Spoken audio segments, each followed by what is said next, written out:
We are going to be talking about the future role of a performance marketer. And there's been a lot of discussion about the death of UA marketing as a profession, or at least the need to shift the role in some way.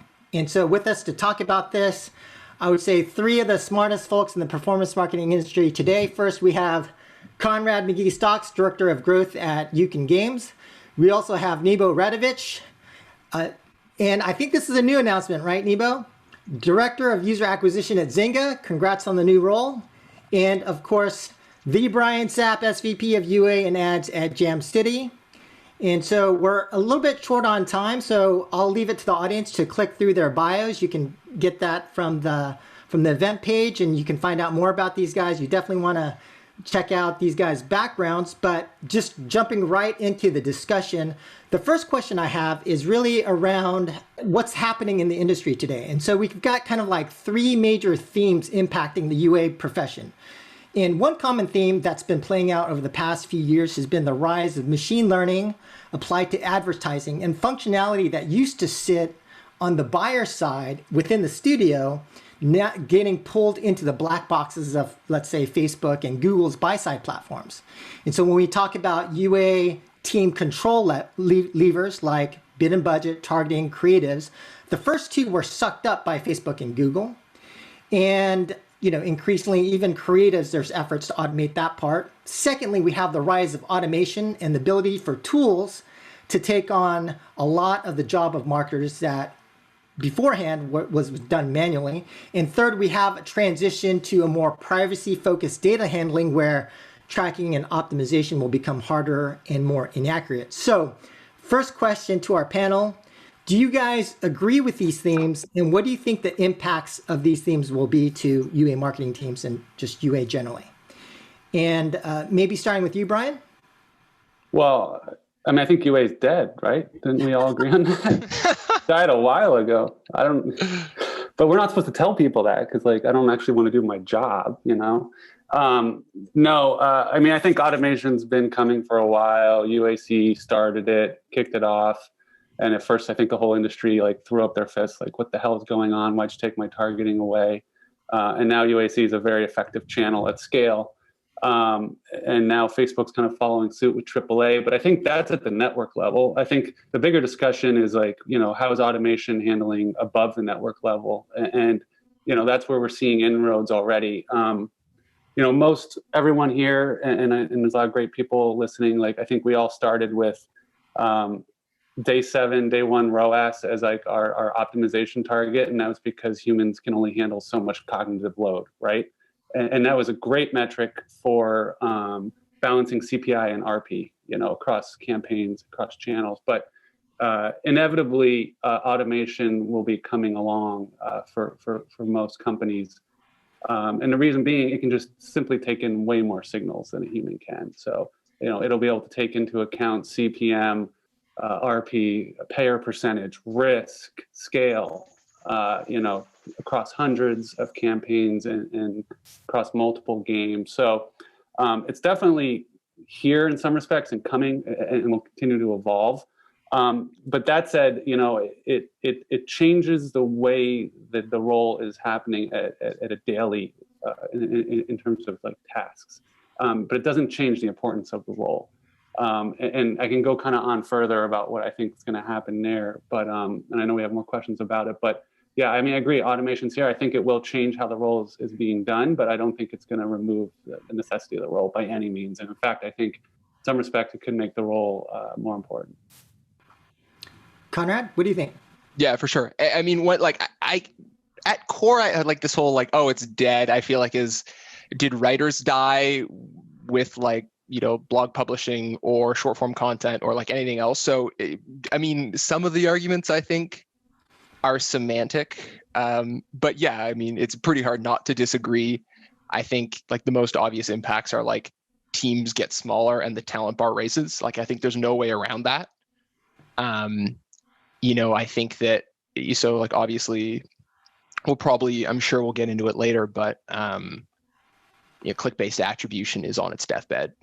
50% of the market, or whatever you peg iOS at, is gone, and then I'm sure Google will follow suit, call it like 6 to 12 months later. It'd be hard to see that not happening. So yeah, I think the job of someone who's responsible for UA or like quantitative performance marketing or media buying, or however you sort of encapsulate and pull apart, like, okay, what is somebody who's doing user acquisition actually responsible for, and where does that go?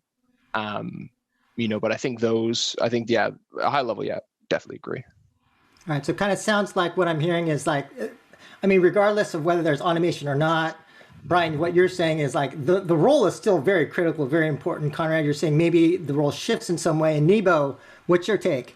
So, I agree with Conrad and Brian. I think that the scope might change, but the kind of core job of a UA person won't. And the optics might change. We might need to focus more on automation, understanding like how automation can help us scale and do our jobs better, but within the limits of the current kind of UA landscape, which means that you cannot really do much at a granular level. You kind of have to look at things holistically and try to like get the most out of like Facebook and Google, which are already automated, and try to like potentially work on understanding where the money should be spent and what are the creative that should like get the most budget, but not necessarily play around at the ad set level and kind of with targeting and picking different audiences.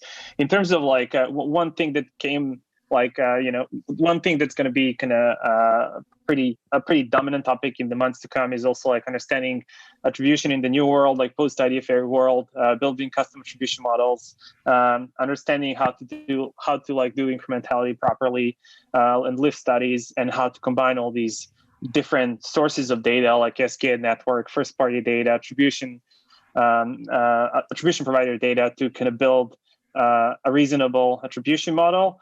That's going to be something that we'll probably spend a lot of time on in this year, and it's not something we thought about much in the past year. So I think that's going to be kind of the main difference in the months and years to come. Okay, so to some degree, UA marketers are going to have to get smarter in terms of what happens after IDFA deprecation. And would you agree with Conrad in terms of like team sizes having to shrink? Do you guys have any? If you were to estimate how much smaller UA teams become, do you guys have any general thoughts around what that potential impact would be? Yeah, I can tell you firsthand, like, because I just changed my job, right? Like, it's definitely like the demand for senior talent is not as high as it was months ago. I'm not complaining. I'm just like, that's definitely, like, I can see that, like, a few years ago, everybody was looking for like senior UA folks. That's not the case anymore. And I think that part of the reason is that there's like fewer channels that are relevant, and there's less to do with those channels, like on the Google and Facebook side of things. And as a result, you just need people who are very savvy and understand like how to do UA properly, and not necessarily a lot of people, like a lot of eyeballs to look at the data and see what's going on. Got it. And so maybe we can go ahead, Conrad. Yeah, I was going to say, like, to Nebo's point, like, I think it's less about, you alluded to it. I mean, I was actually going to use the analogy of Machine Zone, which you have firsthand experience with, but like, really large teams managing like really, really like, okay, this one hyper specific channel, you do this, and this is the only thing you do, versus now where it's like, all consolidated and there's a lot less. I need people with a lot stronger, I think, background in stats, and then, stronger fundamentals, I think.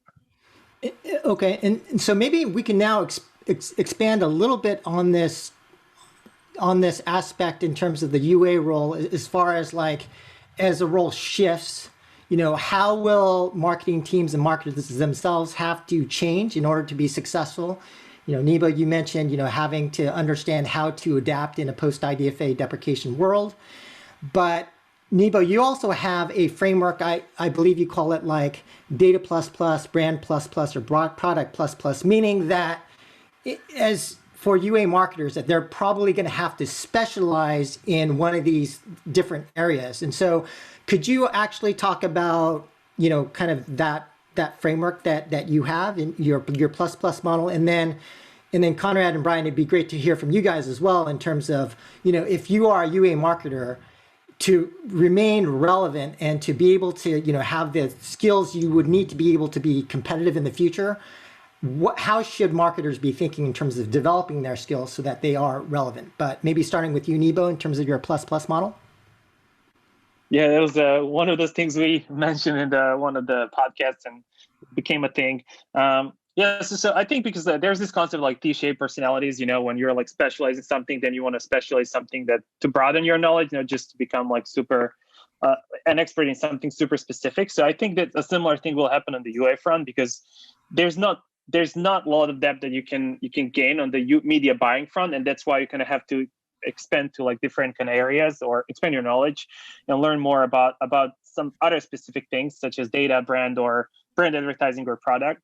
And examples there, like for like a data plus UA marketer, it would be just like understanding custom attribution models, understanding what can be done on the automation side and what can be automated, then working with data engineers and like developers to build those models and set up those reports and whatever is necessary in that sense.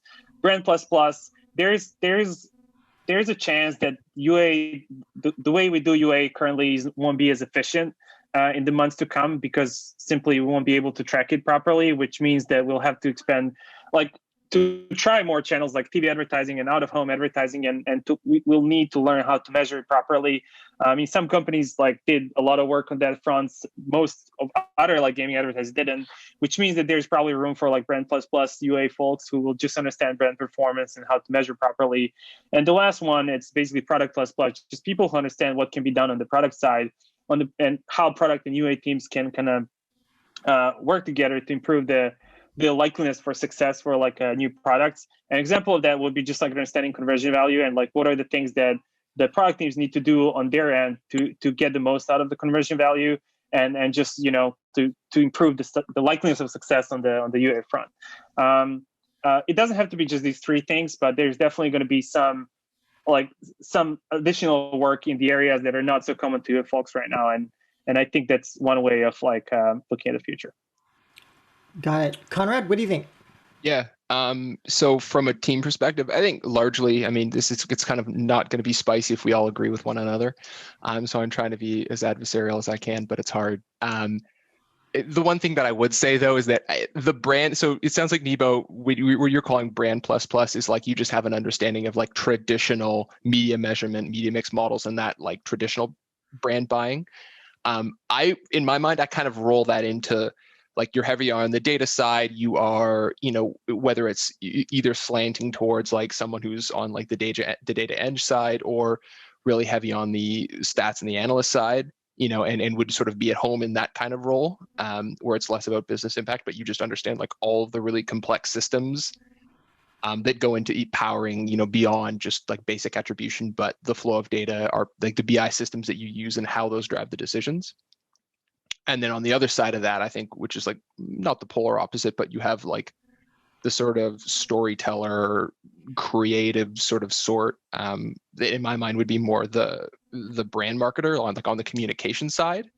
And when I talk about brand, I'm thinking about like, how to not only run performance direct, that's the term I'm blanking on it, but like direct engagement.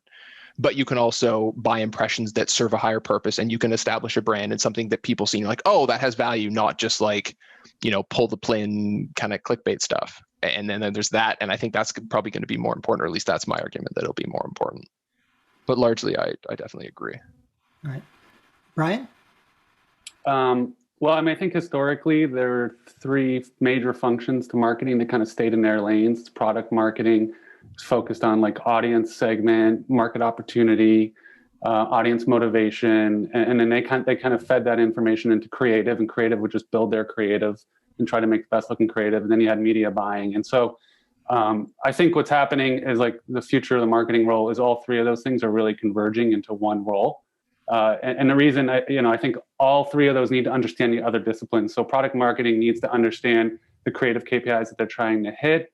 And then they need to understand how the media buying platforms work. Media buyers need to understand the audience motivations, audience segment to create the right campaigns. And then creative needs to get more data driven. So, this is already starting to happen, but as we kind of move towards automation, taking away some of the functions that the traditional media buyer was doing, these future marketers are going to be handling all of this, and being able to understand all three of those aspects and be able to speak to them and operate against them. And so to me, that's the future of marketing. It's kind of merging all three of those into like one role, if you will, or roles that kind of understand all three. in the first generation of mobile. Gamers came off consoles from titles like Super Mario, Warcraft, and League of Legends. Now, as we enter the era of Mobile 2.0, with 3.5 billion devices globally, gaming has mainstreamed. Easy to play wherever you are, and something for everyone. The categories have proliferated. The best gaming companies in the world need deeper insights, a framework to capture the market opportunity. And now, introducing GameIQ, a revolutionary analytics product that delivers a taxonomy of genres, subgenres, and comprehensive feature analysis. Matched with AppAnnie's legendary market data, you have the insights to level up your performance. Designed exclusively for the rock stars of mobile. So maybe I could ask one other question before opening it up to the audience, which is, Brian, to your point, since these roles are converging, when you think about to be as competitive as possible in the future, like what kind of person should be leading the marketing organization in that case? And I know that in the industry so far, we're seeing different kinds of game publishers have specific perspectives, right? And so some will say, well, it's going to be more brand led. And so they'll hire someone who's a brand person to be in charge of the marketing organization. And you've got different perspectives happening in the industry today. But from in terms of what you guys think to be as competitive as possible, just want to get your thoughts and your rationale. What type of person should be the overall lead of marketing, or how that should look?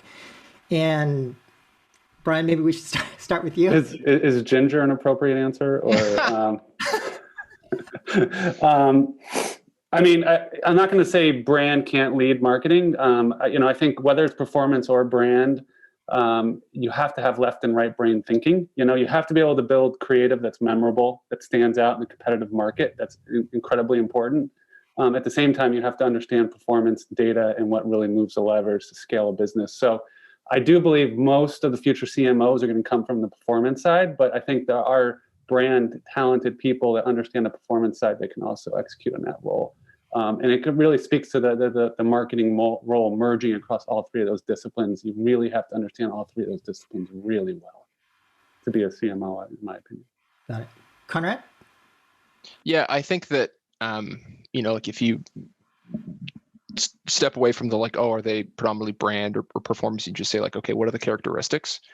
It's like, somebody who's, I mean, this is obvious, but like incredibly high standards. And I think especially when there's a lot of access to data, like really, really deliberate about testing. So, if you look at traits and things that you see in product orgs and like, okay, what makes a product really successful, like test and learn culture, those kind of things.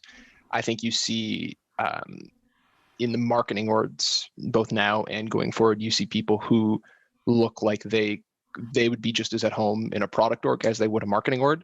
Maybe they're a bit better on the storytelling side, but I think that there's still a really heavy emphasis on robust understanding of data, robust understanding of what need the product or the suite of products that they are responsible for growing, and how to actually convince somebody or globally to buy, to download, to play, whatever it is, right?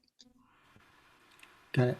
And so, Conrad, if I'm understanding you correctly, you're kind of saying like the right person to lead the marketing org is somebody who knows everything, but then also but also has to your point, somebody who's comfortable with having like an experimental framework of some kind because of all these changes that are happening, that maybe not so much like the importance is not only in terms of like the functional expertise, but also just having a perspective and being able to instill within the marketing organization this kind of experimental and testing frameworks, because a process-driven perspective, I think really is like the simplest. Is like very process-driven, and I would say like very data savvy. Got it. But yeah, good at everything. Everybody should be great at everything. No, it's hyperbolic, but yeah, you captured that well. Nebo? I mean, I just agree with Brian and Conrad. I think like that the person needs to be technical, simply because there's like a lot of kind of data wrangling, or whatever is the right term, that you need to do in this role, and understand where the data is coming from and how you can leverage it to succeed. And there has to be some interest in creative and how creative works. You don't necessarily need to be a creative person, but you need to be interested in creative. I'm not sure about the storytelling part, unfortunately, because the kind of standard storytelling brand approach didn't necessarily work on the performance side, where we just like try the most ridiculous things ever and it suddenly works. So it's more about like having that kind of curious mind and being open to trying all kinds of things, and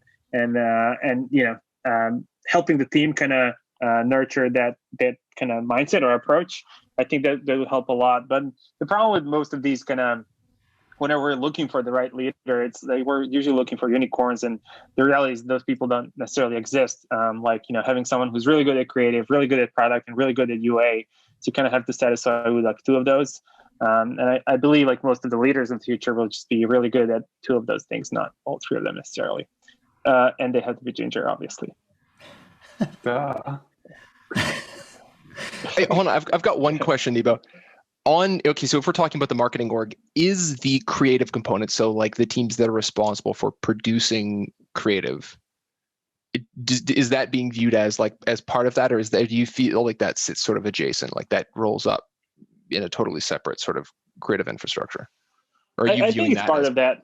Okay. Yeah, I think it's part of that, because like creative plays such an important role in the retention side too, and that's, I think, what a lot of people are overlooking when they talk about misleading ads. It's just like, creative cannot be siloed, because it has a huge impact on the product side, and also has a huge impact on the UA side. So you kind of have to marry the two, and the only way to do that is kind of to keep it close to the UA team and the UA leaders. What it's managed by the UA person, I don't think it matters that much, but at least those two teams need to be very close and work together. You make the same argument for product too. Sorry, Brian. Yeah, Nebo, I mean, I agree with you that like you're not going to find someone who's incredibly strong in all three. I think what's more important is a leader that understands when they're not strong, and they can supplant that gap with leadership that is strong. But I do think, I've seen orgs that are super brand heavy and they miss in the performance side, and they spend a lot of money creating creative that while beautiful, doesn't perform, right? And then I think you can go too far the other direction too. Super performance heavy, you're not really moving past a certain audience demographic, or you're not making a splash, you're not building a brand over several years. So I really do think it's a fine balance to find the right mix of both. But it is a data-driven, process-oriented, and agree with everything that's being said here, leader that then can also understand brand and kind of try to push that forward. But you're going to find strengths and weaknesses, and so it's really important. If you're strong in performance, you hire some really strong brand people underneath you, and vice versa. And, I think I did forget a question, so maybe I could ask this one last question, and then we'll open it up to the audience. But there has been a lot of gloom and doom, and I think I helped perpetuate that. I wrote a blog post last year called "Death of Performance Marketing," where I kind of set out kind of gloomy scenario. I did a kind of secret interview with somebody. I think all three of you know who this person is, who then transitioned out of UA based upon the gloom and doom. And so for those people in UA, what would you say to some of these people who are, kind of feeling down about UA, and what would be like one bit of advice that you would give them? Starting with you, Brian? Well, I mean, listen, do you think digital marketing or marketing is going away? No. And in fact, it's going to be more important. And in fact, companies are going to want folks who can grow and scale businesses. So I think the roles are incredibly important, and they're vital for most companies. That said, I think, we've kind of hit on all the reasons why the role is changing, and in the future of this role, the biggest thing we look for is critical thinking in the role and intellectual curiosity. So folks who have that and are strong communicators, and then can kind of look beyond their purview and look to these other disciplines to learn from and impact, they're going to be just fine, and they're going to be in high demand. So I don't think anybody needs to get upset. If you're very one-dimensional and you're just downloading spreadsheets and crunching numbers, you're probably going to be replaced. But I would say that's a shitty job that no one should be wanting to do anyway. Conrad? If they're like middle level, I'd say number one thing is learn how to listen, and learn how to listen well. Like if someone who wants to be a leader, I think like the first part, if they're trying to progress their career, is like being a great listener and knowing how to take action on what they're hearing. Number two, and this sounds kind of counterintuitive, is like there's a lot of stuff that you can figure out just by Googling. Like almost like our entire profession, you could probably figure out if you were just got really good at Googling the answers. So like the ability to problem. So really, I'm just finding a way to say, really strong problem solving ability, what SAP's calling intellectual curiosity. It's like, yeah, can you look outside of what you're doing and can you figure out how to get to an answer? Because there's not a lot of stuff that's like really behind, like ivory walls that you can't figure out. And then I think on the third side, I'd say like be more technical. Like if you just, like if you're somebody who's like very strong in Excel, it's like, okay, push that +1 and you get a little handle on Python. Or SQL, or like access to data, because the closer you get to data, assuming you work in an open org, the more impact you can have, I think, for the most part. Okay. If you want to take yourself to the technical bend, and I think that that's like a great direction for anybody. Nebo? There's not much to add. I would just add maybe that, understanding product is really important. Even if UA goes away and on, like you can always transition to the product side and work on that front. That helps a lot. I don't think UA is going anywhere. When it comes to UA, it's like with any other pretty much discipline, change is kind of the only constant, and things change. We're not doing the UA the same way we did 5 years ago. It's much simpler, but we're focusing on other issues and other problems, and it's always going to be like that. So we just have to accept it. And these kind of consumer products are super dependent on advertising, and we'll continue advertising just like the way we did might change, but the underlying kind of philosophy of doing marketing or like performance marketing will stay the same. And so with that, let me open it up to the audience. If there are any questions, feel free to put them into the Q&A or chat. And looks like we have one question here. Can any of you please be a bit more specific about the kinds of automations? Can you guys talk about some of the automation technology or capabilities that are kind of coming or out there in terms of automating UA? Sure. Who wants to take this one? I can. So, I think we already talked about Facebook and Google, but that's, automation at the campaign level.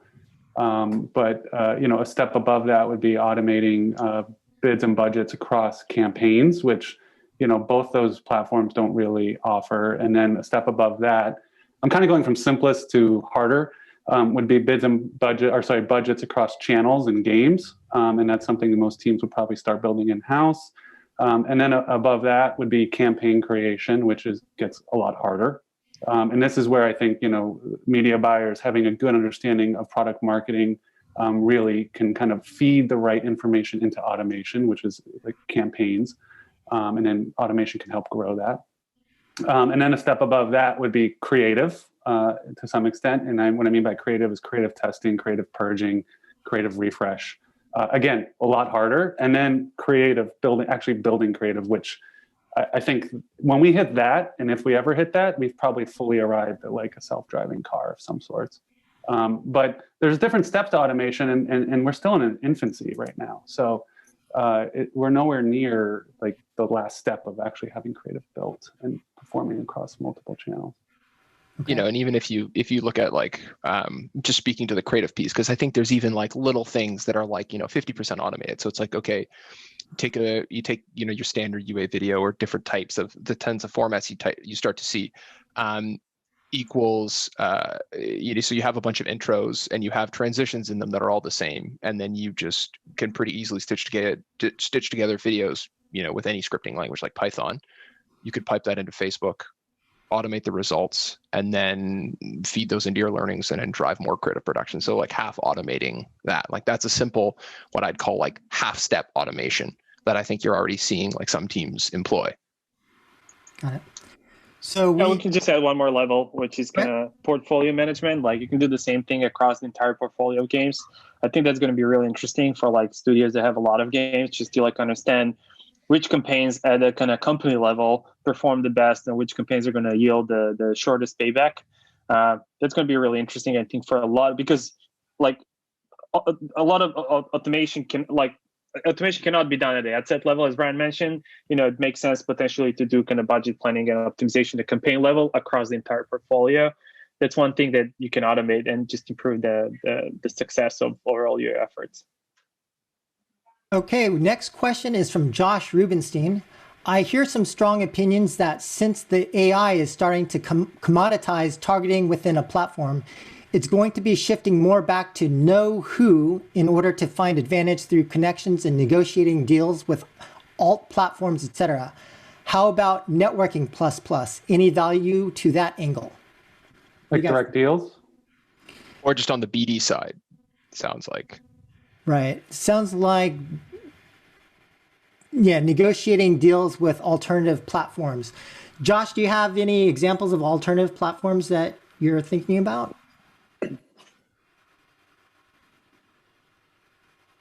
Well, but just generally speaking, are you guys thinking that there will be advantage in terms of being able to negotiate deals of some kind or doing direct deals? I mean, I don't know about direct deals. I think those are fraught with problems, but just general like negotiation. I don't know if it's like a plus plus. I would kind of call that like price of entry. If you're like mid or senior, at a studio and you're responsible for managing relationships and just making sure like, I tend to would see that as a sort of more sort of required skill. Like you should be able to do red lines. You should be able to be aggressive. You should understand how value is created and captured by both parties in any agreement. Would be my thinking, but maybe I'm misunderstanding. Yeah, I think this might be very product specific. I think, with scale and gaming, going out and trying to negotiate deals for some inventory is probably not the best use of time because we can just deliver such huge scale on the known channels. But I think if you have a niche product or a non-gaming product, you're probably finding an outlet there that might work for you. That's just my guess on kind of what the question was. But I think the biggest issue we've had with direct deals is just it's not comparable to the scale we get on the network side. Got it. Joe, Jenny's got an interesting question about automation requirements and spend thresholds. I think that's actually quite interesting. Okay. That sort of tails into how, the studios on the smaller end, on the automation side, like, having something hit statistical power, whether you're trying to evaluate pairs or even installs, from any number of campaigns. I think that question just went to panelists. So let me read it. Oh, did it? Yeah. So whoops. The question is, doesn't automation require a threshold of spend so the algorithms have significant data sets? How will this affect small companies with small budgets that might not meet required thresholds for learning? I would say that problem exists whether automation is there or not. So you're either not spending enough and you're not getting stat sig. I mean, odds are you're not getting stat sig period anywhere. But you're just trying to optimize your overall budget. So, you would try to just adhere to the platform's best practices to get enough campaigns up and running. It really depends on what your metric you're optimizing towards and your LTV and how much of it is backloaded versus front loaded. And yes, budget is a factor here, but I would say this problem isn't an automation problem. It's more of a problem you're going to have regardless.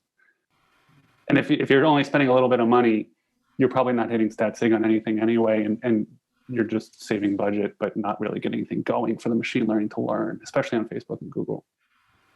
And also if you're trying, if you're looking at trying to optimize pubs, say on a rewarded video network, looking for an event that's 2 down funnel, 137 ROAS or something else. It's like, okay, can you find a metric that is indicative of future performance and that requires fewer observations that are slightly cheaper to acquire, i.e.